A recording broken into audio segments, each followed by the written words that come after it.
Hello everyone, my name is Kelly Land and I am an art instructor and I'm going to be teaching you how to draw Chibi today. I've been drawing anime for on a more professional level for probably close to about 10 years. I had a rough start into the art field and I actually used to be awful at drawing. I just kept drawing and here I am today. So here's some examples of my work real quick. I'm just going to show them like quickly. But these are Inktober drawings that I've been working on. Trying to make all of these cohesive with each other and also making statements on different demographics and yeah. So I'm just flipping through real quick. And that's some of my art I've been doing. With inking, these all take close to an hour to do. Anyways, so I'm going to get y'all started on how to draw a chibi, which if you don't know what a chibi is, this is a chibi. What chibi means is short, cute, and chubby. It's a style of anime that is incredibly adorable, and Japanese people love super cute stuff. That's why Hello Kitty is a huge thing. Like some of the people that love Hello Kitty the most are businessmen, which is interesting. So we're going to start out with sketching a circle on the page. So when you're sketching, you need to be drawing lightly and taking short strokes to get to where you want to be. And like I've mentioned to my classes in the past, you draw the circle like that, not like that. So again, the sooner you're able to sketch, the better off you are as an artist. It'll be helpful with everything you do. So we've got our circle sketched, and next we want to add a little bit more definition with the face shape, which you can see in this one. So we will be adding two lines going inwards towards the base of the circle. And we'll add the chin, which is curved.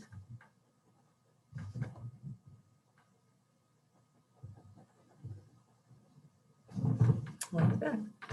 And this side needs to be a little more curved.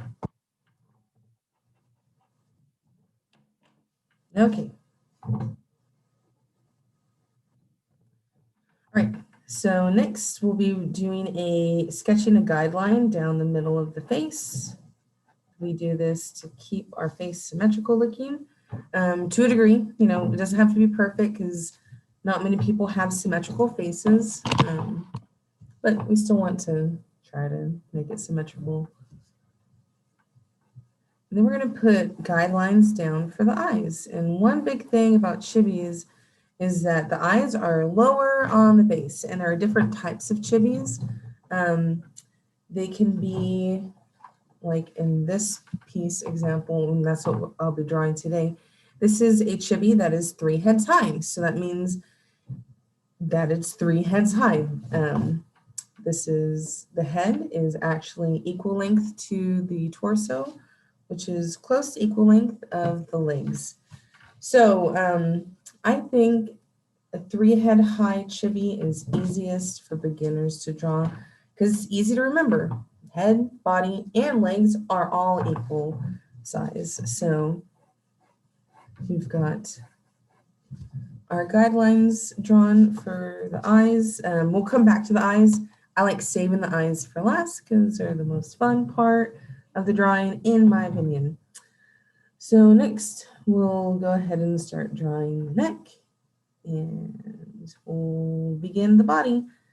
So you do want, normally whenever I'm teaching like regular anime styles, this is a no-go, but for chibis, this is a yes.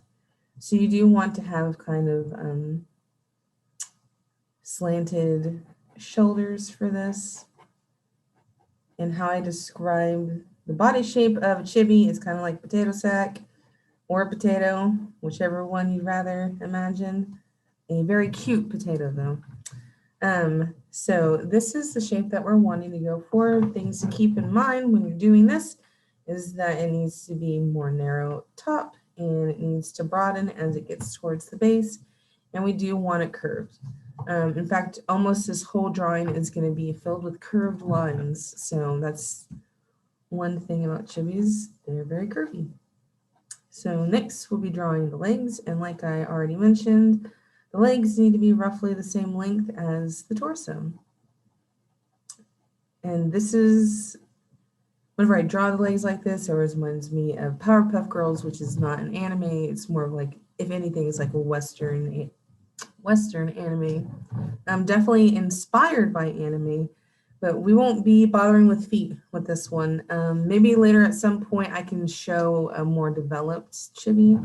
I do some chibis that actually have, like she's got actual feet. They're just cute and small. But this is easier. And again, we will draw the other leg. Make sure, if this can be very easy if you're watching closely to this part. The line's going to glide right off the body, and it's just straight shot down. It's going to come inwards a little bit and come back up. Just make sure thicker to thinnest is how it is. That's how the leg's going to be. That's how the arms are going to be as well. So next we'll go ahead and put our arms down. I'm just going to do one arm resting on the hip, because I think it's an easy position for beginning students. And then you can put a little circle here to represent the hand. And then we'll have the other, hand waving.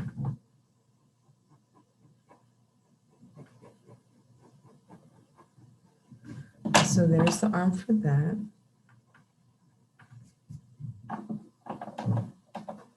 And if y'all see what I'm using right now, this is a pencil eraser. You can get it on Amazon. Like 2-pack is like close to $10. They're a little bit expensive, but if you draw regularly, this is a companion that, in my opinion, is a must-have. So anyways, with this in mind, I'm going to go ahead and take the opportunity to show you how to make sure that the arms are both equal length, even though that they're both bent, because there's been a lot of occasions in the past whenever I'm teaching that I'll have a student draw a moving position like that, and one arm will be significantly longer than the other one. So here's an easy way that you can do that. I'll be measuring with a popsicle stick because it's easy and pretty much everyone has one. So I'm measuring from the shoulder to the elbow right here. So that's that length. And then I'm going to measure from the length that I just marked off to the hand. So that means my full arm is this length, which makes sense because even though this is a chibi drawing, proportions, there's still a sense of proportions, like the hand is still going to fall close to the pelvis. That's just how it is. So if I want to make sure that this is equal length over here, well, this is the first mark that I made, shoulder to elbow, which is accurate. And then I've got the second measurement. I'm not going to bother with this part though. This is the measurement for the forearm to hand right here, and it's a little bit off, but that's because this hand is like curved over. So I'm going to assume that they are equal length because that's close to the size of the hand that we see over here. If you want to draw a more developed hand, that is a-okay. And it's actually pretty easy with chibis. So we're going to look at the overall hand shape right here, which is half an oval. We're going to put the thumb down first right here. Let's try to zoom in. And then you can start by basically breaking up this area. So I'm going to draw 3 cute little fingers. So a total of 4 fingers. I'm just doing this for the sake of style. You don't have to do it this way, but there's already cartoons that have 4 fingers for their characters. And in my opinion, with Chibis, it looks cuter. So that is a basic hand. So real quickly with hands, the thumb stops, the top of the thumb ends where the other fingers begin. And if you ever forget, use your own hand as a reference. In fact, I tell that to my students all the time. If you ever forget any of the tips that I tell about anatomy, just use yourself as a reference. But here's what I was talking about. So my thumb is ending where my fingers are beginning. So anyways, we can finally move on to the eyes, my favorite part. You don't have to do this eye style. I'm just choosing to draw this eye style because I like it. There's tons of other eye styles. If you'd rather do those, search online. The possibilities are endless. You know, and that sometimes that's a problem with me. I don't know which eye style to go with. But I think it depends on what type of character I'm trying to design. And I've made a lot of characters, a lot. So when we're doing this, one thing to think about when you're doing it is, from what I've seen in the past, the more circular your eye is, the cuter it's going to look. And this is, I think it's pretty true. So this is essentially a half circle. And what I was doing just then was thickening up the lines. Something that's important to take notice of as well is the fact that the beginning of the eyelashes here, the beginning part is going to be a lot thinner and it's going to get thicker as it goes outwards. And now that we have the half circle done, we're going to draw down and complete it. So this is the bottom eyelashes right here. So next, I'm going to break away for a second and show you all the advantages of using tracing paper, especially if you're a beginning artist. It's important that, like, if you are not good at eyes, instead of giving up or getting mad at yourself, there's other ways of approaching things. Repetition will get you better at drawing eyes, of course, and being more accurately symmetrical. But the other option is, especially for beginners, but even as experienced artists, tracing paper is an excellent tool. So tracing paper is cheap. You can go get it at any art store. I think you can probably get it at Walmart as well. So what I'm going to do is trace over the eye that I've already drawn.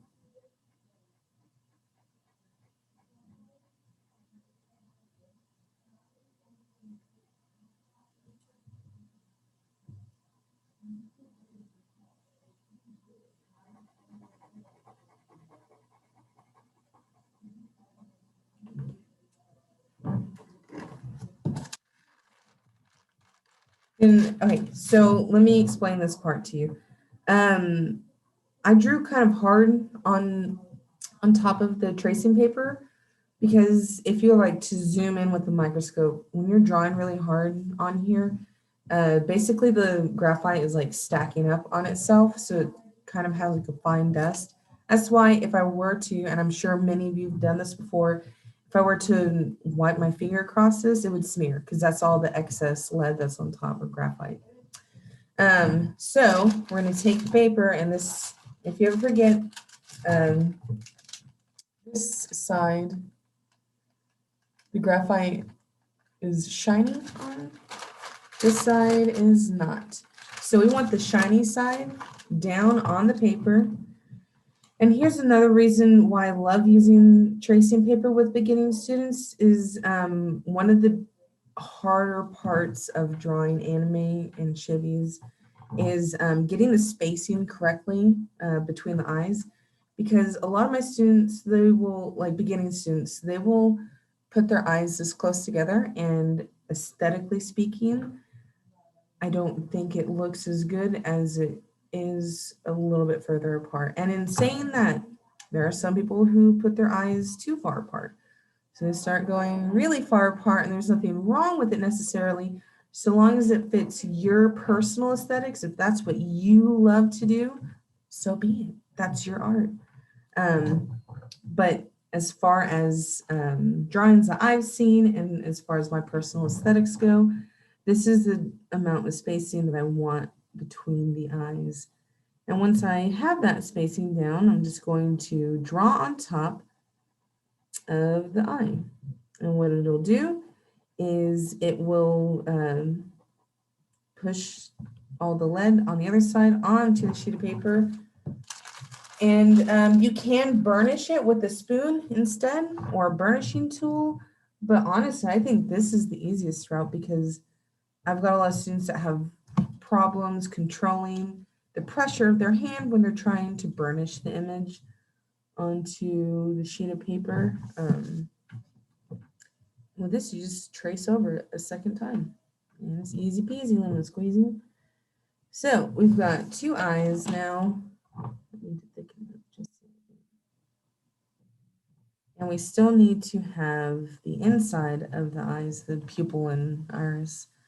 That part's easy. So with chibis, the bigger the eyes, the cuter they'll be. So we're gonna do like this.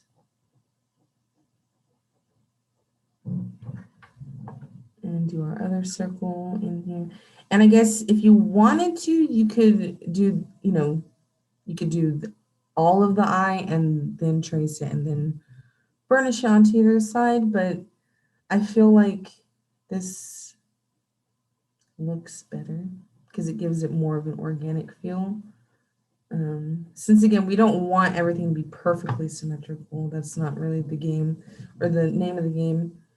Then above that, we're going to put a crease for the eye. Growing up, I never did this, and then I started watching animes more closely, and I always saw that they would put a crease for the upper eyelid right here, and it makes the drawing look way better. I don't know. And next, we will do eyebrows. This is where I take a second to show you all different types of eyebrows y'all can do, since there's not just the one, but more often than not in animes, they will do pencil thin eyebrows that are not straight across, but they are slightly curved like this. That is typically what you'll see in an anime. And if you want, you can use tracing paper for this as well, because this is a good opportunity to change the expression of the face just by altering the angle of the eyebrow, if you see here, which I'm not going to do both. I think you'll get the idea. So another option is more of a realistic eyebrow, which all eyebrows, they will start right above the inside of the eye, and they will end at the outside of the eye. So it goes from thicker to thin. It'll be very thin as it reaches the outside of the eye. I don't really do this style as often with chibis because it's not cutest, and I like really cute stuff. So the style that I like doing, which I saw a couple years back, some artists did, and then a lot of people started drawing their eyebrows like this because it's super cute. So it is simply a chubby looking triangle, and I like it. I think it's adorable. So that is what I'm going to use for this. I've seen other people, they'll continue it a little bit longer like that. But for this character, I just want to do short and cute eyebrows. Next, where do we put our mouths? So this is another one pretty much no matter what style you're doing, if it's realistic, if it's cartoons, doesn't really matter. Because even in cartoons, when you stretch proportions, there's still rhyme and reason to those proportions. So in saying that, even though this is a chibi character, you'll still follow along with a normal criteria of where do we put the mouth. So if you put your finger on your jawline right here, so like right underneath your ear, and you draw a line across, that's where your mouth hits, which is the same thing with this. So right here, at the very beginning, when we drew that line going inwards, right here is where we're putting the mouth. It can be a little bit lower or higher than that, but typically speaking, that is where we put it. So I'm drawing an open mouth for this character. You draw a line up top for the teeth, and then you do like a half circle underneath, and then fill the inside of the mouth in, and you got a cute little mouth. That's a really cute chibi. Going back to the eyes real quick, I forgot, you do need to put a highlight in either the upper left or the upper right corner. Almost always, I just choose the upper left because that's how I roll. I don't know. Then at this point, like whenever you get around to coloring it, like I don't have color pencils with me right now or markers, but I'm just going to show you two options with pencil that you can do to finish these eyes up. So one option, which I prefer with chibis because it's really cute, is to do a gradient tone inside of the eyes. So a gradient is where you go from darkest to lightest on your paper.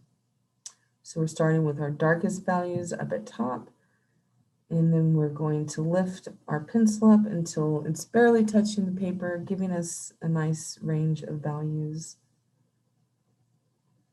Darkening the top just a little bit more. Now, the other option is you do that. You do the gradient fill.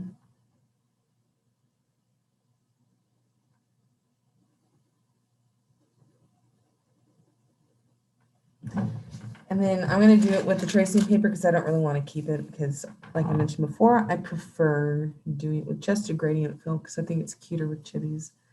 But you can add, and I'm just tracing over this again so that y'all can see it better.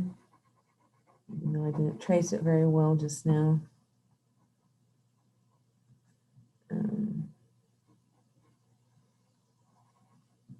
So again, gradient fill on the inside, but you would put your pupil in as well, like this. You've got your highlight, draw this really dark. So you'd color that part in really dark, and then all you have to worry about is a gradient fill on the actual iris of the eye. So that's the other option. Depends on what you want. As far as hairstyles go, I can do a couple. I think a popular one is space buns. So space buns is a hairstyle where it's buns on the head. Where's my space bun? I thought I had space buns. Maybe not. Oh well, you're about to see. Oh, here. This character has space buns on her head. She's got unkept space buns.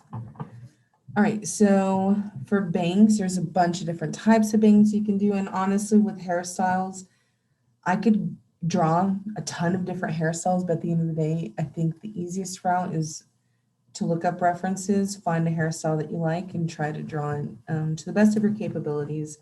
But I'm going to give you a couple of hints whenever you're drawing hairstyles, like shapes and like how to keep it voluminous. So the first question is, do you want your character to have bangs or not? And then it's like, if you do want bangs, what type of bangs do you want? I'm going to do side bangs because I think they're super cute. I have side bangs. Maybe I'm biased. I don't know. So we'll start with drawing the bangs. So one thing to keep in mind with a lot of hairstyles in anime and chibis, one side is going to be a lot more curved and the other side is going to be less curved. Keeping a variety of line, not line thicknesses, but keeping a variety of thicknesses of the strands of hair for the bangs is important. I'm going to put a little piece of hair right here. And this is another thing right here. Okay, so I've had students in the past where they forget to fill this up and they'll go and finish the rest of the hair and then this area ends up looking super awkward. I'll keep this blank for now so I can show you what I mean. Anyways, so we've got the bangs down. I'm not going to keep adding because I need to finish the rest of the drawing. When you draw the rest of the hair, I've got students that will draw directly on this line right here. And that's really not how it should be because pretty much everyone has volume to their hair. Like me, for instance, I've got my hair is lifting up from my head and then falling back down. So I've got volume to my hair, so that means it stands up from my skull. That's what we want to do with this character, especially in anime. They tend to have a lot of hair. So I'm just going over a little bit on the line I currently have.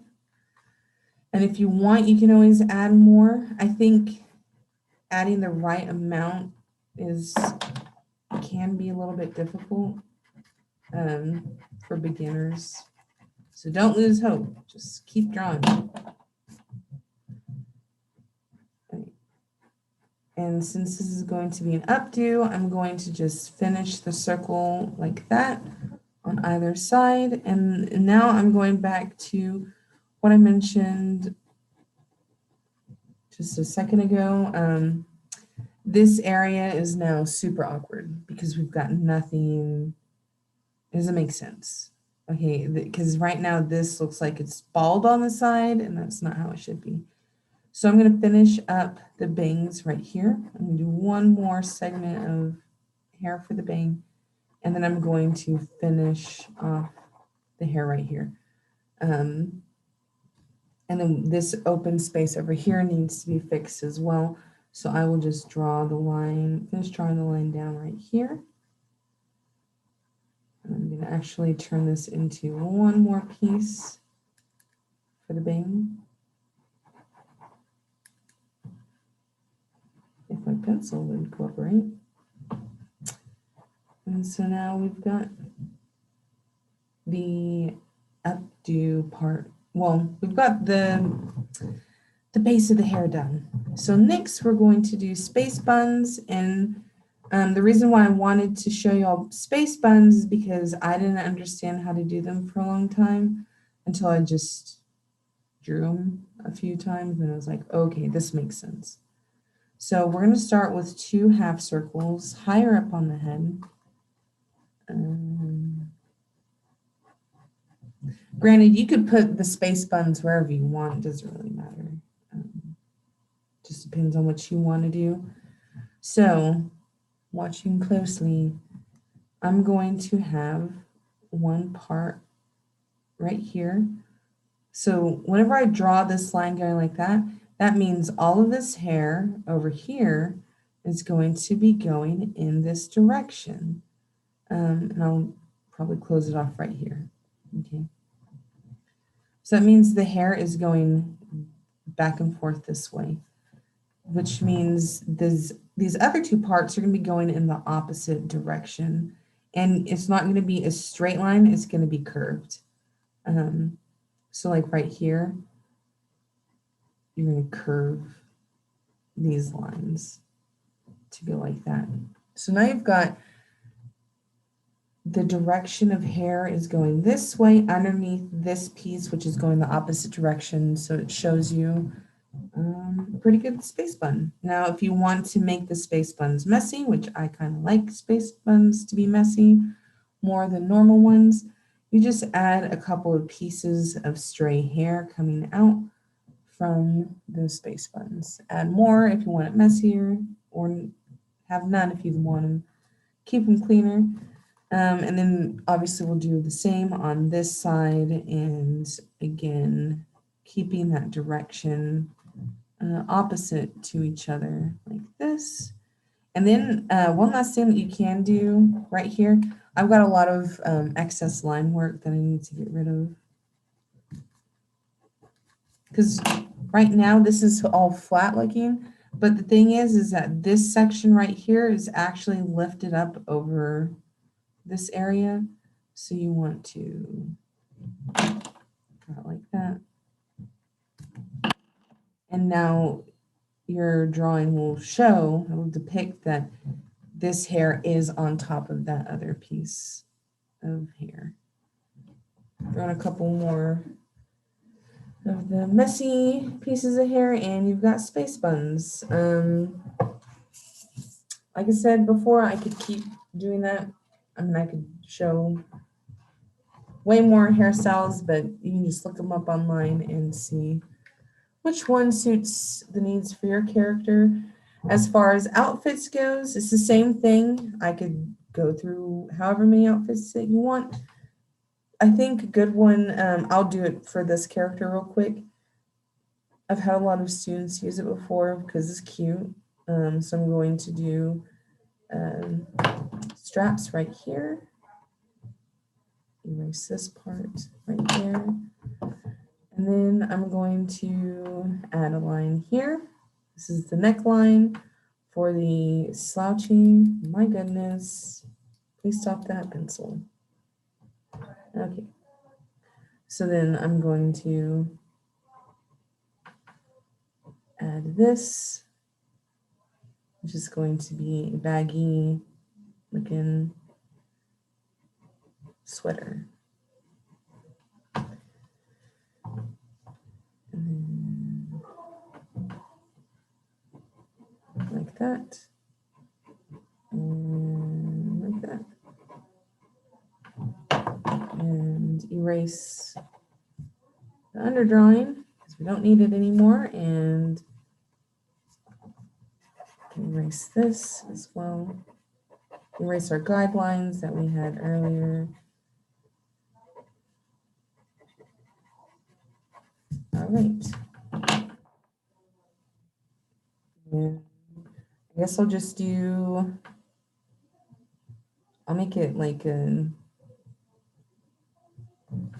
I don't know, like a sweater dress with boots. So now there's a sweater dress. Leggings, of course, that's why it's a bit short, but this character will be wearing leggings underneath. And then I'll just do some boots. So with the boots, they're pretty darn easy. I'm just going to do that line first and then do an inside line. And then we're going to put the shoelaces down next, like that. And then I want these to be furry boots because they are cute. So I'm going to make little spirals that are not even to make them adorable. Erase this. And I think maybe I want polka dots for the leggings. For polka dot patterns, they're pretty easy. I don't know if I can, I'll show you on here real quick. But when you do polka dot patterns, right here, we'll do, it's all about spacing. And I'll do a row at a time like that. And then all you have to do after that is you're going to put a circle in between each of these, just lower. So then you can start creating a pattern, and you can replace the same idea with all sorts of shapes. It doesn't have to be circles, it can be triangles, it can be kitty heads, it can be rainbows, clouds, whatever you want.